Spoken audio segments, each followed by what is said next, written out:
المؤمنين عن عدي بن حاتم رضي الله عنه قال قال رسول الله صلى الله عليه وسلم اتقوا النار ولو بشق تمرة فمن لم يجد فبكلمة طيبة متفق علیہ۔ گزشتہ جو عنوان آپ کے سامنے ذکر کیا گیا تھا اس میں 3 باتوں کو اختیار کرنے کی تعلیم دی گئی تھی۔ ایک تو نرمی اختیار کرنا بات چیت میں، مزاج میں، اور دوسرا سنجیدگی اختیار کرنا، جلد بازی نہیں کرنا، اور تیسری چیز ذکر کی گئی تھی کہ باوقار انداز میں رہنا۔ رفق، ان چیزوں کو گزشتہ عنوان کے تحت نبی کریم صلی اللہ علیہ وسلم کے جو ارشادات تھے اس کو بیان کیا گیا۔ یہاں جو عنوان ذکر کیا گیا ہے بہت مختصر عنوان ہے، اس کے بعد بھی ایک مختصر 2-3 عنوانات ہے جس میں بالکل 1-2 حدیثیں ذکر کی گئی ہے جس میں انسان کو اچھے آداب اور اخلاق اپنانے کی تعلیم اور ترغیب دی گئی ہے، جیسے اچھی گفتگو کرنا، لوگوں کے ساتھ اچھے انداز میں برتاؤ کرنا، اور اسی طرح سامنے والے کے ساتھ مسکراتے ہوئے انداز میں ملاقات کرنا۔ ان چیزوں کو اس عنوان کے تحت ذکر کیا گیا ہے۔ آج کی دنیا میں یہ ایک مستقل فن بن گیا کہ آپ لوگوں کے ساتھ کیسا ملیں گے، کیسا لوگوں کے ساتھ آپ کا برتاؤ ہو گیا، اس کو لوگ ہزاروں روپے فیس دے کر سیکھ رہے ہیں۔ اسکل ڈیولپمنٹ کے نام سے باضابطہ کورس بھی ہوتا ہے، اور موٹیویشن اسپیکرز کا دور چل رہا ہے جس میں لوگ ہزاروں روپے فیس لگا کر اپنی شخصیت کو، اپنی پرسنالٹی کو کیسے ڈیولپ کرنا ہے، ترقی دلانا ہے، اپنی مزاج میں، اپنے عادات و اخلاق میں کیسے تبدیلی لانا چاہیے کہ جس سے سامنے والا متاثر ہو سکے اور آپ لوگوں کے دلوں میں اثر انداز ہو سکے۔ اس کو باضابطہ ایک فن کے طور پر موجودہ دنیا میں سکھایا جا رہا اور لوگ پیسے لگا کر اس کو سیکھ رہے ہیں، لیکن ہمارے آقا سیدنا محمد رسول اللہ صلی اللہ علیہ وسلم نے آج سے بہت پہلے اپنی پیاری اور پاکیزہ تعلیمات میں ایک اچھے انسان کے لیے جن صفات کو، جن آداب کو، جن اخلاق کو اور جس طریقے زندگی کو اپنانا چاہیے ان ساری چیزوں کو بیان کیا ہے۔ چونکہ ہم مسلمانوں کی حالت یہ ہے کہ ہم اپنے نبی صلی اللہ علیہ وسلم کی تعلیمات سے واقف نہیں ہیں، اور آپ صلی اللہ علیہ وسلم کی عملی زندگی، پریکٹیکل لائف کیسی تھی اس سے بھی ہم لوگ واقف نہیں ہیں۔ تو اس کا نتیجہ یہ ہے کہ اس طرح کی چیزیں ہم لوگوں کو قرآن و سنت کی روشنی میں جو بیان کی گئی ہے ان سے ناواقف ہے، اور ہم دوسروں کو دیکھ کر متاثر ہوتے ہیں کہ فلاں اسپیکر ایسی ایسی اچھی باتیں بیان کر رہا ہے۔ دنیا میں جتنے لوگ اپنی شخصیت کو بنوانے کے لیے جو بہترین آداب، طریقے بتائیں گے ان سب کا سرچشمہ اور ان سب کی بنیاد ہمارے نبی صلی اللہ علیہ وسلم کے مبارک ارشادات ہیں۔ اگر ہم ان ارشادات کو پڑھیں گے، سمجھیں گے، اپنی عملی زندگی میں لائیں گے تو خود بخود ہماری ذات اور ہماری شخصیت دوسروں کے لیے متاثر کن ہوں گی، اور ہم لوگوں کے درمیان اچھے اخلاق والا اور بہترین انسان بن کر جینے والے بنیں گے۔ جیسے گزشتہ بتایا گیا تھا کہ کیسے انداز میں نرمی اختیار کرنا اور کیسے جلد بازی سے بچنا اور لوگوں کے ساتھ رویہ ہمارا کیسے ہونا۔ تو یہاں پر جو ذکر کیا گیا ہے اچھے انداز میں گفتگو کرنا ایک خوبی ہے، اور دوسری خوبی ہے لوگوں سے جب بھی ملاقات کرے تو مسکراتے ہوئے، خندہ پیشانی کے ساتھ، ہنستے ہوئے چہرے کے ساتھ لوگوں سے ملنا۔ یہ صرف ہمارا یہ کام نہیں ہے کہ آپ کر رہے کہ لوگوں سے مل رہے تو مسکرا کے مل رہے یا اچھی بات کر رہے، بلکہ آگے حدیث میں آپ پڑھیں گے کہ یہ نیکی والا عمل ہے۔ اللہ کے نبی صلی اللہ علیہ وسلم فرمایا اگر تم اپنے آپ کو جہنم سے بچانا چاہو تو آخری صورت یہ ہے کہ ایک کھجور اللہ کے راستے میں صدقہ کرو، تاکہ کل وہ ایک کھجور ہی تمہارے لیے جہنم سے بچنے کا ذریعہ بن جائے۔ اگر تمہارے نامہ اعمال میں قیامت کے دن بڑے بڑے اعمال نہیں ملیں گے تو آخر میں وہ ایک کھجور جو اللہ کی رضا، خوشنودی حاصل کرنے کے لیے ہم نے صدقہ کیا تھا، اللہ اسی کو بنیاد بنا کر معاف بھی کر سکتا ہے۔ اللہ کے نبی نے آگے فرمایا اگر تم یہ بھی نہیں کر سکتے، یعنی تمہارے پاس کھجور صدقہ کرنے کی بھی حیثیت نہیں ہے اور اتنی استطاعت نہیں ہے، تو کم از کم لوگوں سے اچھی بات چیت کرو، یہ بھی صدقہ ہے۔ یہ بھی اچھی بات چیت کرنا یہ بھی صدقہ ہے، یہ بھی ثواب کا عمل ہے، اور اللہ تبارک و تعالیٰ اس کو بنیاد بنا کر بھی انسان کی بخشش اور معافی کا فیصلہ فرما سکتا ہے۔ چنانچہ ایک حدیث میں واقعہ ہے کہ صحابہ کرام نے ایک عورت کے بارے میں اللہ کے نبی سے پوچھا کہ اللہ کے نبی، ایک عورت ہے جو انتہائی نیک ہے، دیندار ہے، عبادت گزار ہے، تو اللہ کے نبی نے ان سے پوچھا اس کا پڑوسیوں کے ساتھ تعلق کیسا ہے، پڑوسیوں کے ساتھ اس کا برتاؤ اور سلوک کیسا ہے؟ تو صحابہ نے عرض کیا کہ وہ پڑوسیوں کے لیے انتہائی تکلیف پہنچانے والی ہے، تو اللہ کے نبی نے فرمایا وہ جہنمی ہے۔ دوسری عورت کے بارے میں صحابہ نے پوچھا کہ اللہ کے نبی، ایک عورت وہ ہے جو بڑے بڑے اعمال تو نہیں کرتی، فرائض کا اہتمام کرتی ہے،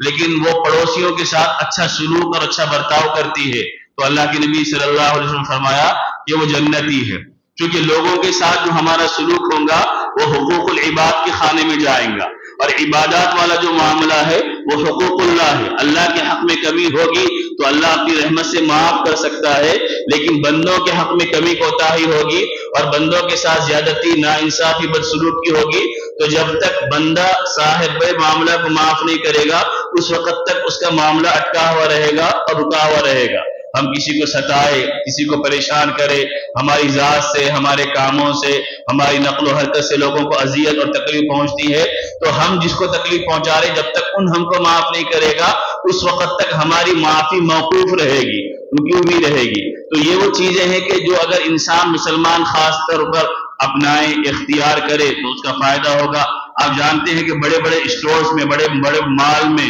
اور بڑی بڑی دکانوں میں باضابطہ مین گیٹ پر استقبال کے لیے ایسے بندوں کو ٹھہرایا جاتا ہے جو ویلکم کرے تو مسکراتے ہوئے انداز میں، محبت کے ساتھ کسٹمر کو قریب کرے، اس کو اچھی بات کر کے اس کو بلا کر بٹھائے۔ خاص طور پر اس کے اوپر تیاری کی جاتی ہے، لوگ کورس کرتے ہیں، سیکھتے ہیں اور اس کے بعد جا کر وہ نوکری کو حاصل کرتے ہیں۔ لیکن اللہ کے نبی صلی اللہ علیہ وسلم نے آسانی کے ساتھ یہ اعمال ہم کو سکھائے ہیں۔ پہلی چیز اللہ نے قرآن کریم میں نبی صلی اللہ علیہ وسلم فرمایا وَاخْفِضْ جَنَاحَكَ لِلْمُؤْمِنِينَ کہ اے نبی آپ مومنوں کے لیے نرمی اختیار کیجئے، اپنے بازوؤں کو جھکا دیجئے۔ جو سارے انسانوں سے نرمی کرنے والے، محبت کرنے والے، ان کو اللہ نے حکم دیا آپ ایمان والوں کے لیے نرمی اختیار کیجئے۔ اور دوسری حدیث میں اللہ کے نبی دوسری آیت میں اللہ کے نبی کے بارے میں فرمایا گیا وَلَوْ كُنْتَ فَظًّا غَلِيظَ الْقَلْبِ لَانفَضُّوا مِنْ حَوْلِكَ۔ سورہ آل عمران کی آیت نمبر 159 ہے کہ جس میں اللہ کے نبی صلی اللہ علیہ وسلم کے بارے میں بیان کیا گیا اگر آپ سخت دل اور سخت لہجے والے ہوتے تو پھر لوگ آپ کے قریب آ کر نہیں بیٹھتے بلکہ آپ سے دور ہو جاتے۔ آپ چونکہ محبت بانٹتے ہیں، لوگوں کے ساتھ شفقت کی بات کرتے ہیں، پیار کی بات کرتے ہیں، اس کے نتیجے میں لوگ آپ کے پاس دیوانہ وار آ رہے ہیں اور قریب آپ کے ہو رہے ہیں۔ اس کے بعد پہلی حدیث ہے عن عدی بن حاتم رضی اللہ عنہ قال رسول اللہ صلی اللہ علیہ وسلم اتقوا النار ولو بشق تمرۃ فمن لم یجد فبکلمۃ طیبۃ کہ تم اپنے آپ کو جہنم کی آگ سے بچاؤ اگرچہ کہ ایک کھجور اللہ کے راستے میں صدقہ کر کے کیوں نہ ہو، کھجور کا ٹکڑا صدقہ کر کے کیوں نہ ہو، اگر یہ بھی نہیں پاتے ہو تو کم از کم لوگوں سے اچھی بات کرو۔ علماء نے لکھا ہے بلکہ ہم میں سے ہر آدمی سمجھ سکتا ہے کہ اچھی بات کرنے میں، لوگوں سے اچھا رابطہ رکھنے میں ہمارے پیسے خرچ نہیں ہوتے، لیکن ہماری شخصیت کا اثر لوگوں کے سامنے پڑتا ہے۔ ہمارا لہجہ کیسا ہے، ہماری بات چیت کیسی ہے، ہمارا انداز کیسا ہے۔ اللہ کے نبی رحمت دو عالم صلی اللہ علیہ وسلم لوگوں سے کیسے مسکرا کر ملا کرتے تھے اور کیسے محبت کے ساتھ نبی کریم صلی اللہ علیہ وسلم لوگوں سے برتاؤ کرتے تھے۔ آگے ایک حدیث میں بیان کیا گیا وَالْكَلِمَةُ الطَّيِّبَةُ صَدَقَةٌ کہ اچھی بات کرنا یہ بھی صدقہ ہے۔ صدقے کے بارے میں آپ جانتے ہیں کہ اللہ کے نبی نے فرمایا کہ بندہ جب صبح میں اٹھتا ہے تو جسم میں اللہ نے 360 جوڑ رکھے ہیں اور ہر جوڑ کے بدلے میں صدقہ اس کو کرنا چاہیے۔ صبح ہم اٹھے، اللہ نے صحیح سلامتی کے ساتھ نیند سے بیدار کیا، آنکھ بھی دیکھ رہی ہے، کان بھی سن رہے ہیں، زبان سے بول بھی رہے ہیں، ہاتھ پیر میں چلنے پھرنے کی قوت و طاقت بھی ہے۔ اللہ تبارک و تعالیٰ کی اتنی عظیم نعمتیں ہیں کہ جس کا ہم تصور نہیں کر سکتے۔ تو اللہ کے نبی نے فرمایا کہ ہر بندہ جب صبح اٹھتا ہے تو 360 جوڑوں کے بدلے اس کو اللہ کے راستے میں صدقہ کرنا چاہیے۔ تو صحابہ کی اس وقت مالی حالت کمزور تھی، صحابہ نے عرض کیا کہ اللہ کے نبی ہر ایک کے پاس تو اتنا پیسہ روپیہ نہیں ہو سکتا کہ وہ روزانہ 360 روپے صدقہ کیا کرے۔ تو اللہ کے نبی نے فرمایا کہ مسکرا کر ملنا یہ صدقہ ہے۔ تم اپنے کسی بھائی سے مسکرا کر محبت کے ساتھ ملو، یہ صدقہ ہے۔ راستے سے تکلیف دہ چیز کو ہٹا دو، یہ صدقہ ہے۔ یعنی وہ یہ نیکیاں ہیں کہ جس کے ذریعے تمہارے اوپر اللہ کے جو احسانات ہے اس کا تم شکر بجا لانے والے بنو گے۔ وہ نیکیوں کو انجام دے کر اختیار کر کر تم اللہ کی انگنت بے شمار نعمتوں کا شکر کرنے والے بنو گے۔ اس کے بعد تیسری حدیث اس عنوان کی، صرف 3 حدیثیں اس میں ذکر کی گئی، اس میں بیان کیا گیا کہ اللہ کے نبی نے فرمایا لا تحقرن من المعروف شیئا ولو ان تلقى اخاك بوجه طلق، کہ اللہ کے نبی نے فرمایا کہ نیکی کی کسی بھی چیز کو معمولی مت سمجھو، جو نیکی کرنے کا موقع مل جائے اس کو غنیمت سمجھو، یہ مت سمجھو کہ بڑے نیکیاں کرے تو زیادہ ثواب ملیں گا، چھوٹے نیکیوں میں کیا فائدہ ہے، یا پھر میں تو نماز نہیں پڑھا، روزہ نہیں رکھا، یا دوسرے بڑے بڑے کام نہیں کرتا، یہ ایک نیکی میرے لیے کیا ذریعہ بنے گی، نہیں، بلکہ اللہ نے جو نیکی کرنے کا موقع دیا ہے اس کو غنیمت جانو، اگرچہ آخری صورت یہ ہے کہ ان تلقى اخاك بوجه طلق، کہ تم اپنے بھائی سے خندہ پیشانی کے ساتھ محبت اور مسکراہٹ کے ساتھ ملنے کا موقع ملے تو یہ نیکی کو بھی غنیمت سمجھو۔ یعنی ہماری شریعت ہمارے آپسی روابط کو، تعلقات کو بھی دین کے سانچے میں ڈال رہی، اور یہ بتایا جا رہا ہے کہ تم اس کو صرف دنیا کا معاملہ مت سمجھو کہ کسی سے غرض پڑ گئی تو جا کے محبت سے مل رہے، مسکرا کے مل رہے، غرض نہیں ہے، سامنے سے جا رہا تو انجان مار دے رہے، کسی سے کام نکالنا ہے تو بڑی آؤ بھگت کر رہے، اب کام نکالنا مقصد نہیں ہے تو نظر انداز کر دے رہے، یا سختی کے ساتھ گفتگو کر رہے، جھڑک کے بات کر رہے، یہ ایک مومن کا امتیاز نہیں ہے، بلکہ مومن تو ہمیشہ اخلاق والا ہوتا ہے۔ ان حدیثوں کے تحت علماء نے لکھا ہے کہ آدمی کے بااخلاق ہونے کا بڑا معیار یہ ہے کہ وہ اپنے گھر والوں کے ساتھ کیسا رہتا ہے، کیونکہ باہر والوں کے ساتھ محبت کے ساتھ ملنا، مسکراہٹ کے ساتھ ملنا یہ آسان ہے، جن کے ساتھ 24 گھنٹے ہمارا وقت گزرتا ہے اور جن کے ساتھ زندگی کا بیشتر لمبا حصہ ہمارا گزرتا ہے، ان لوگوں کے ساتھ ہمارے اخلاق کیا ہے۔ اور اللہ کے نبی نے اخلاق کا معیار بھی یہ بتایا کہ سب سے بااخلاق بندہ وہ ہے کہ جو اپنے گھر والوں کے ساتھ اخلاق سے رہنے والا ہو۔ لوگوں سے آپ ہنستے مسکراتے مل رہے، جیسے ہی گھر میں جا رہے تو انتہائی سختی، ناگواری،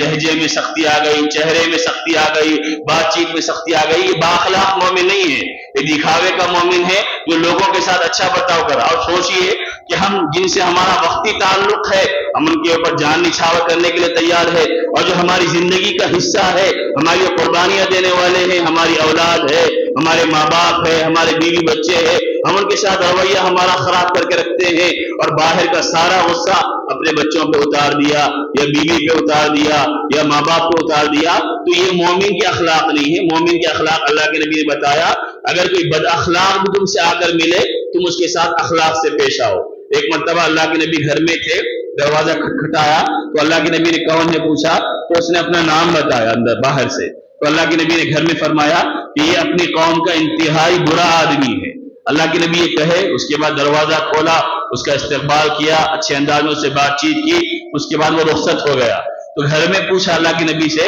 کہ آپ نے خود فرمایا تھا کہ اپنی قوم کا انتہائی برا آدمی ہے، پھر آپ نے اتنے اچھے انداز میں اس کے ساتھ برتاؤ کیوں کیا؟ تو اللہ کے نبی نے فرمایا کیا اگر وہ برا ہو تو میں بھی برا بن جاؤں، وہ بد اخلاق ہو تو میں بھی بد اخلاق بن جاؤں، وہ اگر بد اخلاق ہے تو مجھ کو تو اخلاق ہے، میری ذمہ داری ہے کہ میں اخلاق والا بن کر اس کے ساتھ معاملہ اور برتاؤ کرنے والا بنوں۔ ہارون رشید کے پاس ایک مرتبہ ایک بڑے بزرگ اللہ والے عالم تھے، یحییٰ بن اکثم رحمۃ اللہ علیہ، ان کا قاضی یحییٰ بن اکثم، ان کا رات میں ایک مرتبہ بادشاہ کے پاس سونے کا ان کو موقع مل گیا۔ بادشاہ کے پاس جب رات کو سوئے تو بادشاہ کو اچانک رات کے وقت پانی کی پیاس ہوئی، تو اس نے اپنے خادم اور نوکر سے کہا کہ مجھے پانی پلاؤ۔ وہ بادشاہ نے کہہ دیا، اب یحییٰ بن اکثم نے اس خادم نوکر کی بات سنی جو رات کے ٹائم پہ بڑبڑاتے ہوئے جا رہا تھا کہ دن بھر کام کراتے ہیں اور رات کے سوتے وقت بھی نیند میں سے بیدار کرا کے اپنی خدمت لیتے ہیں۔ تو یحییٰ بن اکثم نے بھی سن لیا اور بادشاہ نے بھی سن لیا، لیکن بادشاہ نے اس کے اوپر کسی طرح کی کوئی کاروائی نہیں کی، جبکہ بادشاہ ایک اشارہ کرتا تو اس کا سر قلم ہو جاتا کہ بادشاہ کے خلاف ایسی سخت گفتگو یا ایسی ناگواری والا لہجہ۔ یحییٰ بن اکثم بڑے پریشان ہوئے، انہوں نے بادشاہ سے پوچھا کہ بادشاہ سلامت، آپ کا ایک غلام جس کو آپ نے خرید کر احسان کیا اور اپنے دربار میں رکھا اور شاہی نعمتوں سے اس کو نوازا، وہ آپ کے بارے میں اس طرح کی بات کر رہا تھا اور آپ نے سن کر خاموش کچھ اس کے ساتھ کاروائی نہیں کی۔ تو بادشاہ نے، اس زمانے کے بادشاہ بھی اللہ والوں کی صحبت یافتہ ہوتے تھے، ان کے اخلاق ہوتے تھے۔ بادشاہ ہارون رشید نے کہا اگر وہ بد اخلاق ہے میرا نوکر اور خادم تو میری ذمہ داری ہے کہ میں بھی اس کے ساتھ بد اخلاقی والا معاملہ نہ کروں، بلکہ میں تو اپنے معیار پر رہوں کہ مجھ کو جو اخلاق والا طریقہ اختیار کرنا چاہیے اسی اخلاق والے طریقے کے ساتھ میں اس کے ساتھ سلوک کروں. اس وجہ سے میں نے اس کو نظر انداز کر دیا کہ وہ بد اخلاق ہے تو بد اخلاقی اس کے لیے بدنما داغ ہوگا، لیکن میں تو بادشاہ ہوں، میرے ساتھ مجھے اخلاق کے ساتھ رہنا چاہیے. اس نے کہا کہ اگر کتا کسی کو کاٹ دے تو آدمی غصے میں کتے کو نہیں کاٹتا، کتے کی صفت کاٹنا ہے. اگر آدمی بھی پلٹا کہ کتے کو کاٹ دے تو کتے اور انسان میں فرق کیا ہوگا؟ وہ تو اس نے اس انداز میں سمجھایا کہ اخلاق کس کو کہتے ہیں. ہمارا مزاج عام طور پر کیسا ہوتا؟ جو ہم سے اچھا ملے اچھا ملتے، جو اچھا نہیں ملے اس سے ہم سخت کلامی کے ساتھ نفرت کے ساتھ ملتے ہیں. اور آج کل تو دین کو اس انداز میں بتایا بھی جا رہا، لوگ سمجھ رہے بھی کہ اگر آپ دیندار ہے تو چہرہ انتہائی سنّا، چہرے پہ خاموشی ہونا چاہیے اور چہرے پہ غصہ ہونا چاہیے، ملے تو بالکل خاموشی کے ساتھ ملے، چہرے پہ مسکراہٹ نہیں، اور یہ سمجھ رہے کہ ہم بہت دیندار بن رہے. اور لوگ آج کل مسلکوں کے نام پہ اپنے لوگوں کو بانٹ رہے بھی، آپ کسی سے ملو مت، فلاں سے مت ملو، فلاں سے مت ملو. ہمارے نبی دشمنوں سے محبت کے ساتھ ملتے تھے، آج ہمارے لوگ نفرتوں کی مسلکوں کی بنیاد پر نفرتوں کی تبلیغ کر رہے، نفرتوں کے ساتھ لوگوں کو بانٹ رہے کہ تم ان سے نہیں ملنا، ان سے نہیں ملنا، یہ غلط وہ غلط. جبکہ آپ اگر کسی کے ساتھ اچھا برتاؤ کریں گے تو اس کا دل سب سے پہلے متاثر ہوگا. یہ ہمارے حق میں خیرخواہ ہے، ہم کو غلط بتایا گیا، غلط سمجھایا گیا، غلط باتیں ہمارے کانوں میں ڈالی گئی، ورنہ ہمارا نبی تو محبتیں تقسیم کرنے والا اور محبتوں کی تعلیم دینے والا، لوگوں کے ساتھ اچھا برتاؤ کرنے والے نبی کریم صلی اللہ علیہ وسلم کی یہ صفت تھی. اس کے بعد ایک اور حدیث ہے کہ جس میں نبی کریم صلی اللہ علیہ وسلم کا انداز گفتگو بتایا گیا کہ اللہ کے نبی لوگوں سے بات کرتے تو اس انداز میں کرتے کہ سامنے والا اچھے انداز میں سن لیتا، یعنی صاف صاف واضح انداز میں، آدھی اندر آدھی باہر ایسی بات نہیں ہوتی، یا تکبر اور فخریہ لہجے میں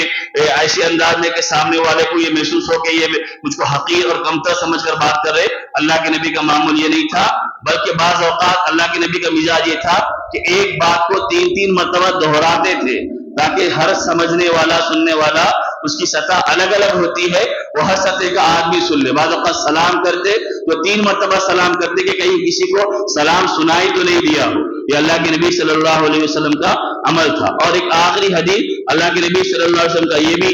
سنت سے اور اللہ کے نبی کے طریقے سے اس کا ثبوت کہ عام طور پر جب بڑا اجتماع ہوتا ہے، لوگ بڑی تعداد میں جمع ہوتے ہیں، تو ایک آدمی بار بار لوگوں سے گزارش کرتا ہے کہ خاموشی کا مظاہرہ کرو تاکہ ماحول میں خاموشی آئے. تو اللہ کے نبی کا بھی معمول تھا کہ اگر مجمع ہوتا تو صحابہ سے کہتے کہ پھر لوگوں کو خاموش بٹھاؤ. جب صحابہ لوگوں کو خاموش بٹھاتے تو اس کے بعد اللہ کے نبی اپنا بیان فرماتے، اپنی نصیحت فرماتے، اور جو واعظ کہنا ہو اللہ کے نبی صلی اللہ علیہ وسلم واعظ کہتے. چنانچہ ایک صحابی اپنا واقعہ بیان کرتے حضرت جریر بن عبداللہ رضی اللہ تعالیٰ عنہ کہ حجۃ الوداع کے موقع پر چونکہ لاکھوں کا مجمع، 1.25 لاکھ کا مجمع تھا، اللہ کے نبی نے ان سے فرمایا کہ پہلے لوگوں کو خاموش کراؤ. تو انہوں نے لوگوں کو خاموش کروایا. اس کے بعد اللہ کے نبی نے اپنا لمبا خطبہ اور لمبا بیان دیا. تو خلاصہ یہ ہے کہ انسان کی شخصیت اور آدمی کے اندر حسن اور کمال صرف اچھے پہننے سے نہیں آتا، یا اچھا کھا لینے سے نہیں آتا، یا اچھا گھر میں رہ جانے سے نہیں آتا. آدمی کی شخصیت اس کے لہجے سے معلوم ہوتی ہے، اس کے بات چیت سے معلوم ہوتی ہے، اس کے آپسی برتاؤ سے معلوم ہوتی ہے. فارسی کا ایک بڑا بہترین خوبصورت شعر ہے، تا مرد سخن نگفتہ باشد عیب و ہنرش نہفتہ باشد، کہ جب تک آدمی بولتا نہیں ہے اس وقت تک اس کا عیب یا ہنر چھپا ہوا رہتا ہے. جیسے ہی بولتا ہے تو معلوم ہوتا ہے یہ اچھا ہے یا خراب ہے. چونکہ آدمی کی زبان اور آدمی کی بول چال اور آدمی کی گفتگو بتاتی ہے کہ وہ معیاری ہے یا غیر معیاری ہے، وہ اخلاق والا ہے یا بے اخلاق والا ہے، وہ تہذیب والا ہے یا بد تہذیب والا ہے، وہ اچھا ہے یا خراب ہے. تو آدمی کی زبان کے اندر اللہ تبارک و تعالیٰ نے وہ خوبی اور کمال دیا ہے، اسی کے ذریعے انسان پہچانا جاتا ہے. دعا فرمائے کہ اللہ تبارک و تعالیٰ صحیح علم و عمل کی توفیق عطا فرمائے. سبحان اللہ بحمدہ، سبحانک اللہم و بحمدک، ونشہد ان لا الہ الا انت ونستغفرک ونتوب الیک.